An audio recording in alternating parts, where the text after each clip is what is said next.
Milencio Dakanay, Kalawit ni Kamatayan, Kanole Horror Story. Ang ermitanyong si Milencio Dakanay ay labis na iniiwasan at kinatatakutan ng mga taga-baryo. Ayon sa mga kwento, noong kabataan pa ni Milencio Dakanay, lumaban ito sa mga dayuhang Hapon. Marami daw itong napatay na mga tao. Yung tipong ipaghihiganti niya ang kung sino mang tao na sasalantahin ng mga dayuhan. Ang edad noon ni Milencio ay halos nasa 40 pa lamang. Pero sa kapanahunan ng kwento natin kay Kanole kung paano sila nagkakilala, halos umiidad na ng 90 si Milencio Dakanay. Sa baryong tinitirhan ni Milencio, meron din ditong mga naninirahan na mga lahing aswang. Katunayan, ang matandang yun ay nakakatulong pa sa pangangalaga ng katahimikan at minsan siya pa ang nilalapitan ng mga taong inaargabyado ng lahing aswang. Malawak ang nasasakupan ni Milencio.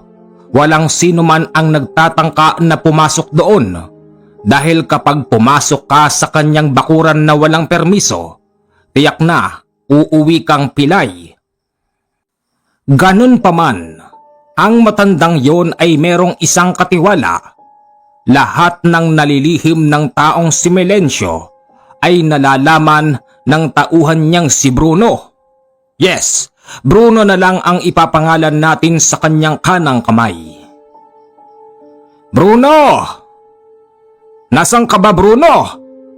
Boss, ano po yun? Madali ka nga't pumunta ka ng Talipapa. Gusto kong kumain ng isda, yung bagong huli. Ayoko yung bangkak na. Sige po, sige po. Si Bruno ay agad na nagpunta sa Talipapa. Nang dahil sa dami ng tao, hindi siya basta nakasingit at naranasan pa ni Bruno na kidagin sa dibdib ng isang malaking mama.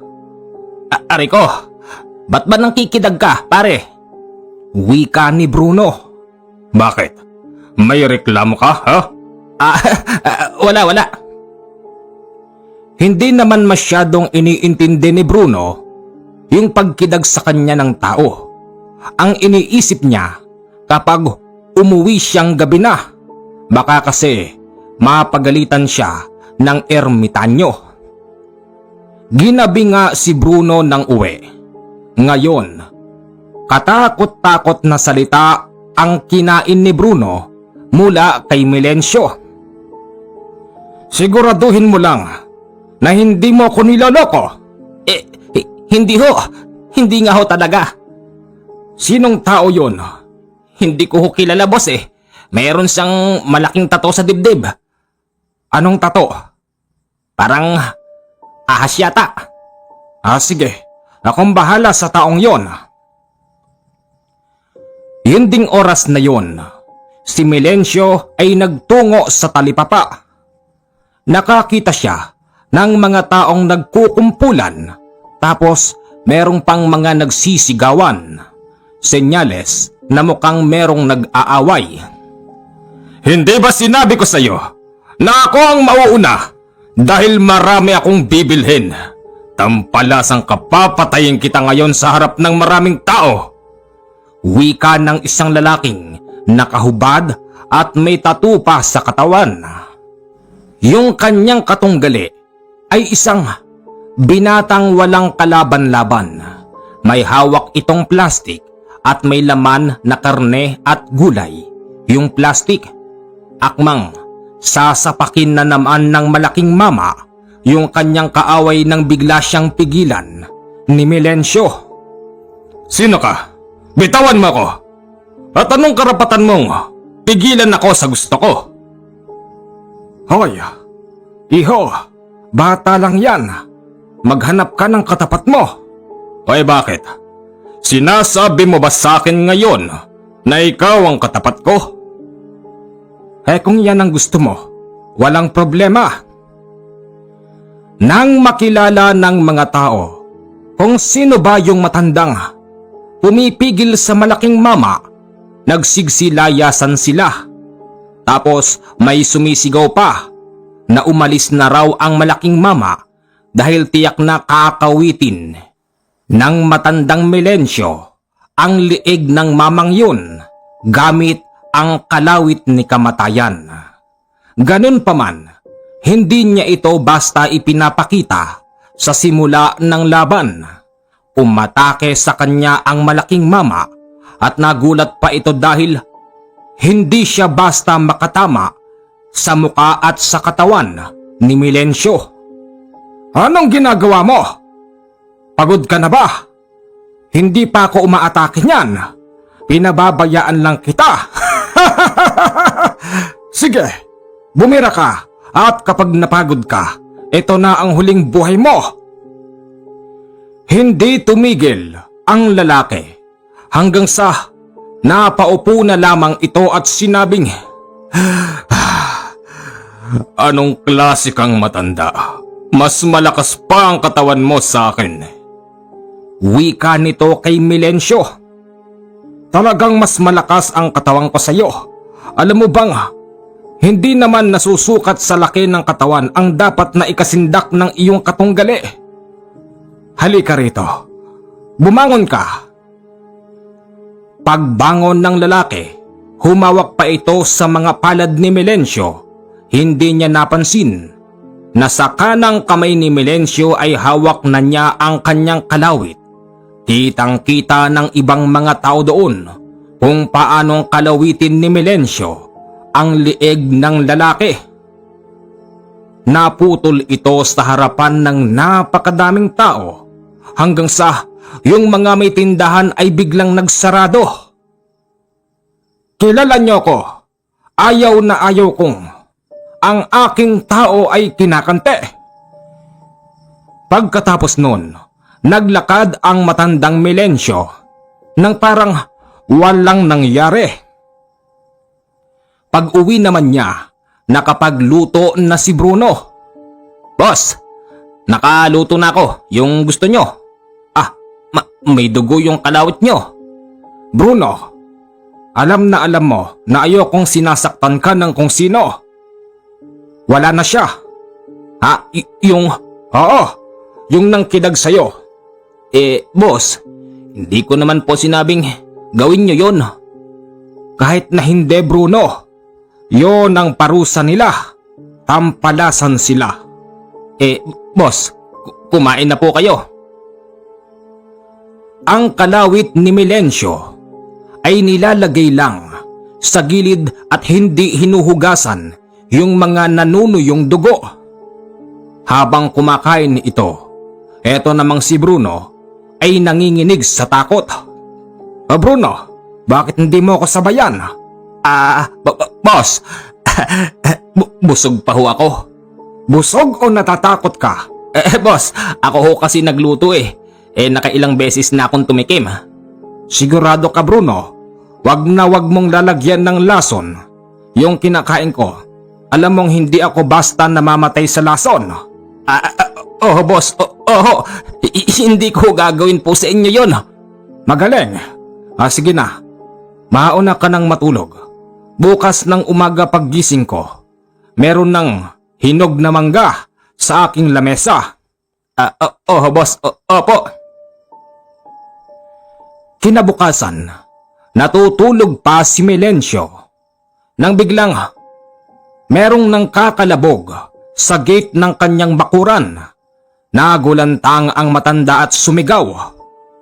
Sino ba yan? Bruno, tignan mo nga yun. Pagsilip ni Bruno, merong isang matandang babae. Ang kanina pa pala, nagpupumilit na pumasok. Nanang, ano hong atin? Nandyan ho ba si Melencio? Bakit po? Anong kailangan nyo sa akin? Pasok po kayo. Melencio. Ikaw pala. Amelita. Milencio, ang apo ko. Ay bakit? Tulungan mo naman ako, Milencio. Kagabi pa nawawala ang apo ko. Amelita, sa ganyang sitwasyon, kapag may nawawala alam mo na kung saan napupunta. Yun nga ang duda ko. Bakit ba, Milencio, hindi mo palayasan dito ang mga lahing yan? Darating tayo dyan, Amelita. Huwag kang mag-alala. Sa pagkakataon na ito, gagawin ko na ang sinasabi mo. Mag-antay tayong dumating ang dilim. Tiyak na, saka pa lang nila ilalabas ang iyong apo. Sige, salamat, Milencio. Kinagabihan, bandang alas 7 ay umuulan. Yung ulan na hindi mahina, hindi malakas.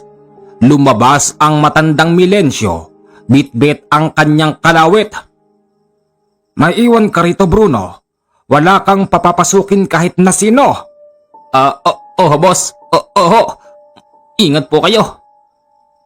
Naglakad ito papalabas ng baryo at kanyang tinungo yung pinakamalapit na sityo dahil doon naninirahan ang isang lahi ng aswang. Malayo pa lamang si Milencio. Nadidinig na nito yung napakalakas na tawanan at nangingibabaw din yung pagsisigaw ng isang binata na nagmamakaawa. Malapit na si Milencio sa bakuran nila, kaya't nakita siya ng isa sa kanilang kalahi. Nandito si Milencio! Sigaw nung isa at dali-daling nagtatakbo nang dahil naman sa ingay, hindi napansin ng kanilang mga kasamahan na ang kasama nila'y sumisigaw. Hindi yon nakarating sa kanilang mga kasamahan dahil agad itong kinalawit ni Milencio. Dito ka, patay ka na ngayon. Wika pa nito. Tuloy ang kasiyahan ng lahing aswang. Maya-maya pa'y nagulat silang lahat dahil si Milencio ay dinaanan lang ang mga lalaking nakaupo na nakapaikot sa isang binatang nakatali. Nilapitan ni Milencio yung binata. Sino ka? Anong ginagawa mo dito? Anong sino ako? Hoy, Arturo! Huwag mo sabihin nakalimutan mo na si Milencio. Tandang Milencio. Kayo ho pala yan. Ako nga.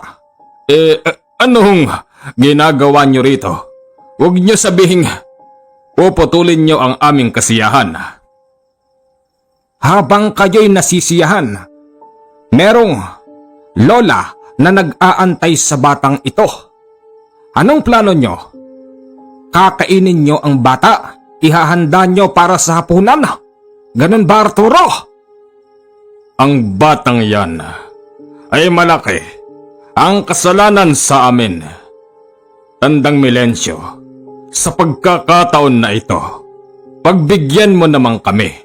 Igagawad namin sa kanya ang parusang kamatayan at ang kanyang natitirang laman ay aming pagpipiestahan. Hindi, Arturo. Wala sa katwiran mo ang katwiran ko. Kung ang tao'y nagkasala, dapat mong patawarin lalo na pag ganito ang sitwasyon. Pero kung ang taong nagkasala sa'yo ay nanglalaban, yun ang dapat mong patayin at kainin. Pero yung ganitong batang walang kamuwang-muwang na nag-uumiyak at nagmamakaawa, hindi nyo dapat napatayin. Bakit? Alam mo ba ang simula ng lahat?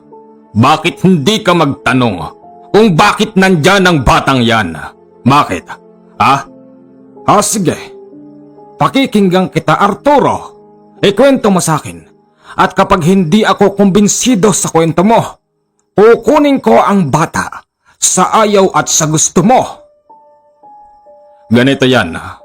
Ang batang yan ay malaki ang kasalanan sa amin. Dahil isa sa aming kalahi ay kanyang nabuntisan. Nabuntisan? At paano naman nangyari yon, Arturo?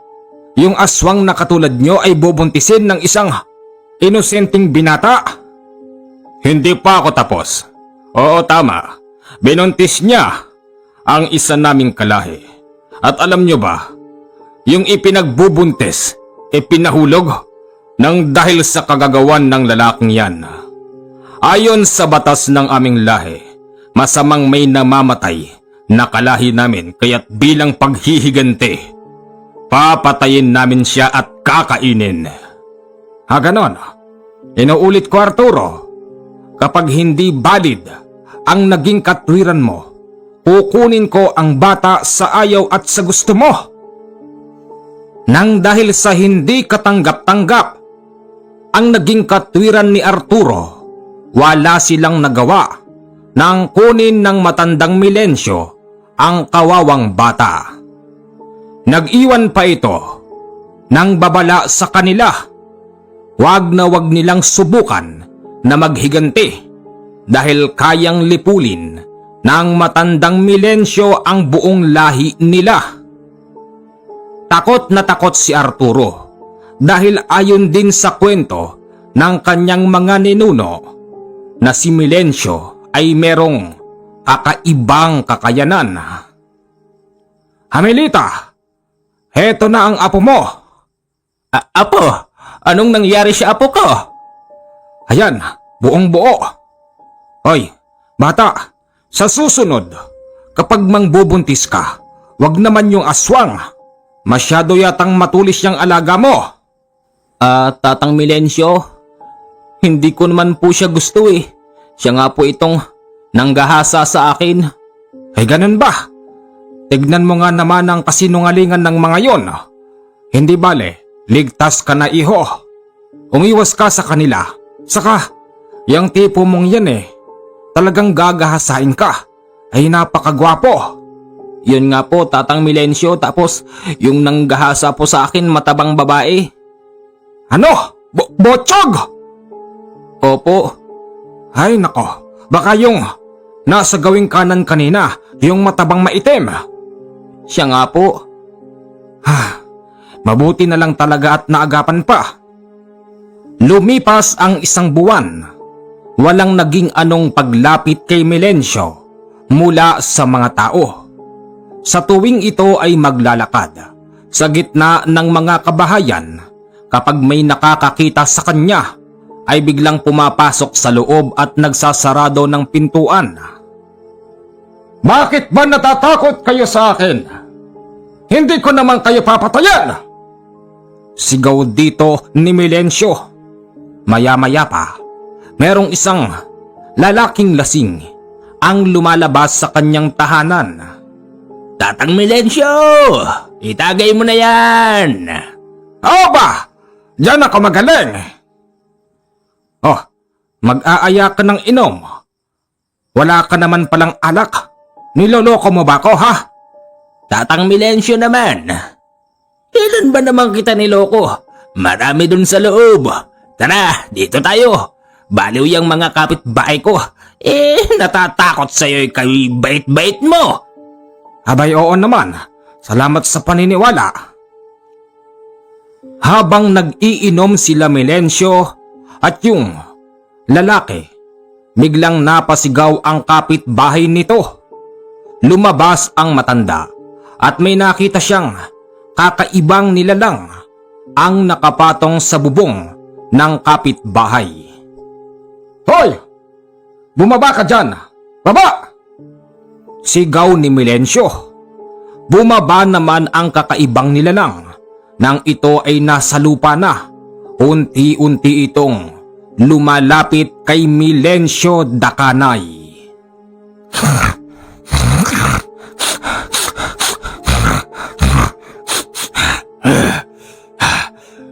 Milencio Dacanay, ikaw nga, kabisado ko ang amoy mo. Dito lang pala kita makikita. Sino ka?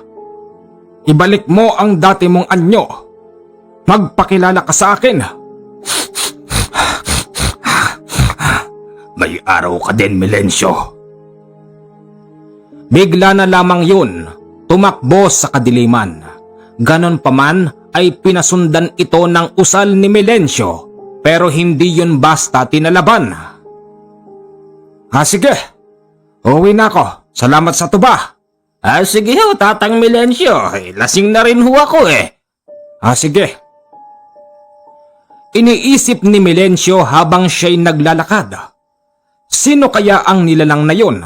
At bakit kilalang kilala siya? Hanggang sa bumalik ang kanyang pag-iisip sa buhay niya noong araw ng kabataan pa niya. Iniisip niya kung sino ba ang nilalang na may ganong anyo. Pero nang dahil sa dami nitong nakitiran ng buhay, halos hindi na niya maalala kung sino-sino ba ang mga yun. Nakatulugan na lamang ni Melencio ang pag-iisip kung sino ba ang nilalang, hanggang sa maya-maya pa bumubulahaw ang napakalakas na sigaw ni Bruno. Napabalikwas ang matanda at napasilip sa bintana. Kitang-kita niya na si Bruno ay bitbit ng isang nilalang. Bumaba ka rito, Melencio. Ito na ang tamang pagkakataon. Bumaba naman si Melencio at dito'y ibinalibag ng nilalang si Bruno sa pintuan kung saan ito nakatira. Sino ka bang talaga? Ha? Sino ka? Melencio, naaalala mo pa ba yung taong muntik mo nang patayin? Hindi ba nangako ako na balang araw ay magkikita tayong dalawa? Sino doon? Marami kayo. Kung ganon, nakakalimutan mo na ba? Sino nga? Unti-unting nagbago ng anyo ang nilalang at dito niya nakita yung lalaking may malaking hiwa sa muka. Pa-X pa yun, magkabila. Tapos mula sa kanyang leeg papunta sa pusod ay meron itong malaking tahi.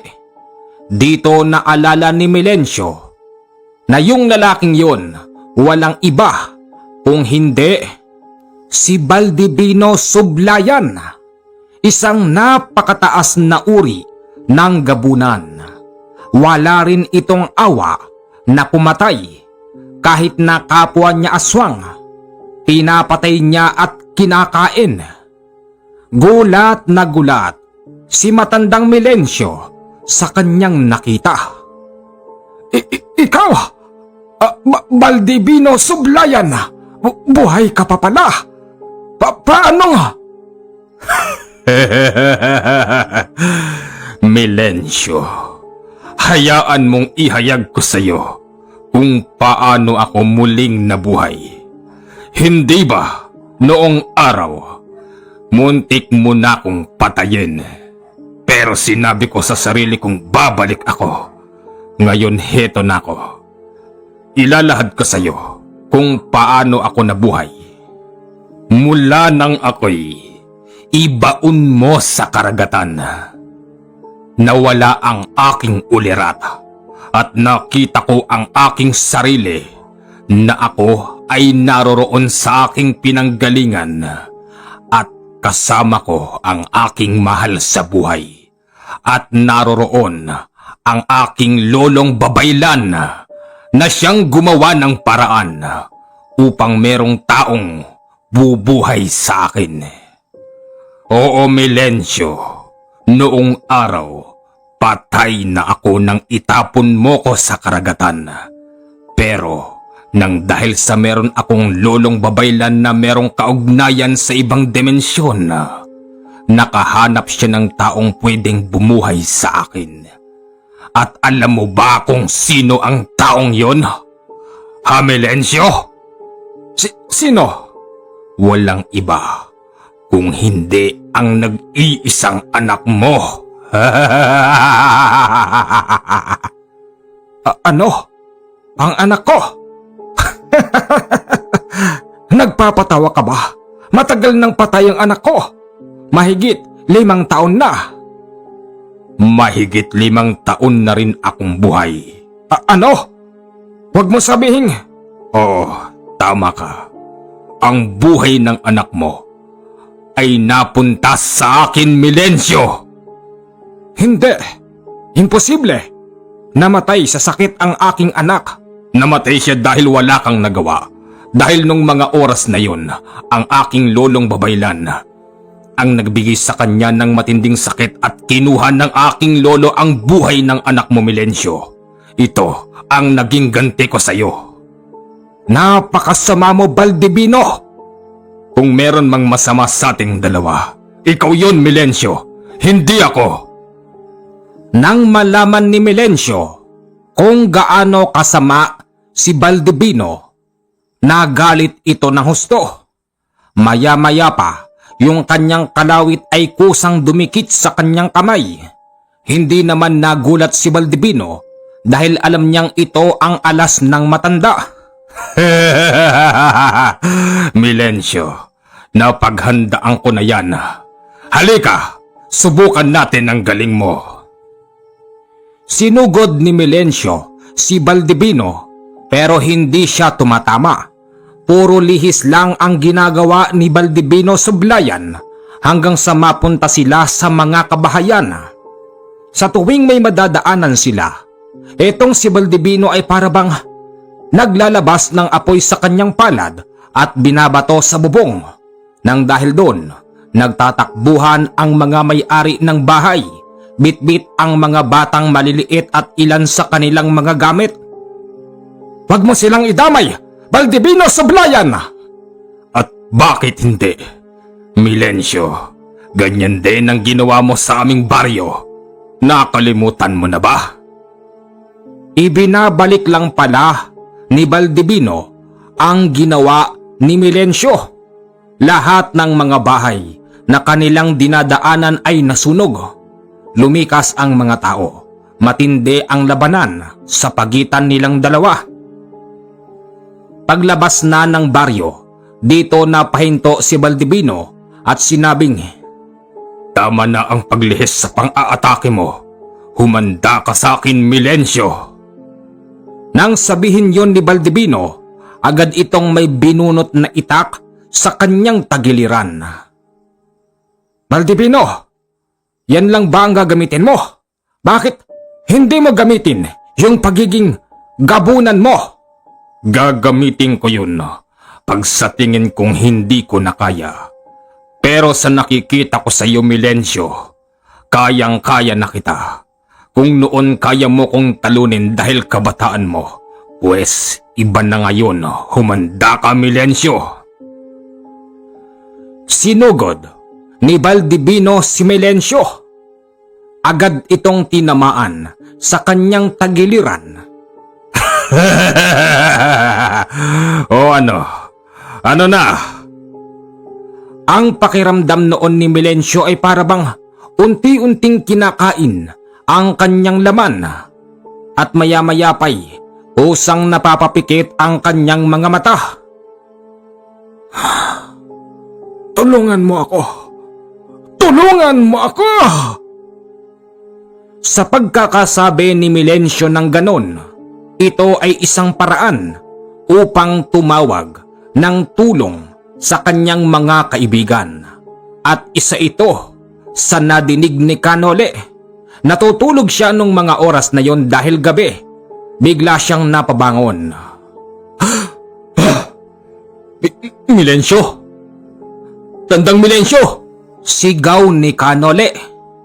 Hindi na siya mapalagay at hindi siya nakatulog magdamag. Nang dahil doon pumitas siya ng kanyang mga gulay at pagsikat ng araw kanyang binenta upang meron siyang magamit na pamasahe. Nagtungo ito sa bahay ni Tandang Milencio at dito'y tumambad sa kanya yung napakaraming sunog na bahay. Meron siyang napagtanungan kung saan ba ngayon matatagpuan ang matandang Milencio. Ayon sa kanyang napagtanungan, si Milencio daw ay patay na. Ano? Patay na siya? Pero paano nangyari yun? Imposible. Nagtataka man si Canole pero maraming nagpapatunay na si Milencio ay hinihilahod ng patay ni Baldibino at itinuro pa kung saan sila matatagpuan. Nagtungo si Canole sa loob ng manggahan kung saan sa gilid nun ay merong isang maliit na sapa at dito niya nakita si Tandang Milencio na nakabitin patiwarik. Milencio? Tandang Milencio? Anong nangyari sa'yo? Anong nangyari sa'yo? Hinawakan ni Canole yung ulo ni Tandang Milencio at dito niya nakita ang mga nangyari. Sa loob ng isang oras, lahat ng yun rumihistro sa kanyang isipan. Labis ang iyak ni Canole. Oo, aaminin po natin na si Tandang Milencio ay isang ermitanyong kaliwa. Kahit na ito ay kaliwa, kinakaibigan pa rin ni Canole ang mga ganun dahil kagaya ng dati, importante sa kanya ang buhay. At alam nyo bang, si Canole din ang nakapagpabago sa katwiran ni Matandang Milencio. Sinong may gawa nito? Sinong Baldibino yon? Sigaw ni Canole. Maya-maya pa, biglang, Ako si Baldibino. Sino ka? Ikaw? Ikaw ang pumatay sa kanya? O bakit? Anong magagawa mo? Patay na siya. Hindi mo ba alam na ako ang taong nakapagpabago sa kanyang maling katwiran? Ilang dekada na rin na nabago niya ang sarili niya at tumutulong sa kapwa tapos papatayin mo lang? Ang lahat ng aking ginawa ay merong katwiran. Ganon. Pues meron din akong katwiran ngayon para patayin ka. Ramdam ni Baldibino na si Canole ay hindi basta-basta. Kung nung nakipaglaban siya kay Milencio, hindi siya nagbago ng anyo. Pero nang makaharap niya si Canole ay agad siyang nagbago ng anyo. Nakakatakot ang itsura ni Baldibino. Para ba siyang demonyo kung titignan? Pero hindi mas masahol pa. Lumayas ka na dyan dahil kakainin ko ng buo ang katawan ni Milencio. Wika ni Baldibino. Kung ang matanda ay napatay mo, pues magkaiba kami. Ang dami mo pang sinasabi. Biglang sumugod sa kanya si Baldibino pero nakalihis si Canole at binalingan ni Baldibino ang patay na katawan ng ermitanyo. Agad nitong hinagip yung baraso sa kaliwa pero hindi niya ito magawang kagatin dahil tinamaan siya ng punyal ni Canole. Dahil kasi mahaba ang kanyang bunganga at ilong, agad itong naputol. Ano Baldibino? Lalaban ka pa? Ang ikinagulat ni Canole, naputol ang kanyang bunganga at ilong pero unti-unti itong bumabalik. Anong klaseng nilalang ka? Hindi mo ko kilala. Marami akong kayang gawin. Maya-maya pa, merong isang taong biglang dumarating. May dala itong mahabang baril at pinagbabaril si Baldibino. Sige, ubusin mo ang bala mo. Ang namaril kay Baldibino, si Bruno na isang kanang kamay ni Milencio. Papatayin kita! Papatayin kita! Wika nito hanggang sa naubos lang ang bala ni Bruno pero nanatiling nakatayo si Baldibino. Uy, tumakbo ka na. Dalian mo! Hindi! Lalaban ako ng patayan! Muntik mo na akong patayin! Pati yung amo ko pinatay mo! Pinagbigyan pa ni Baldibino si Bruno.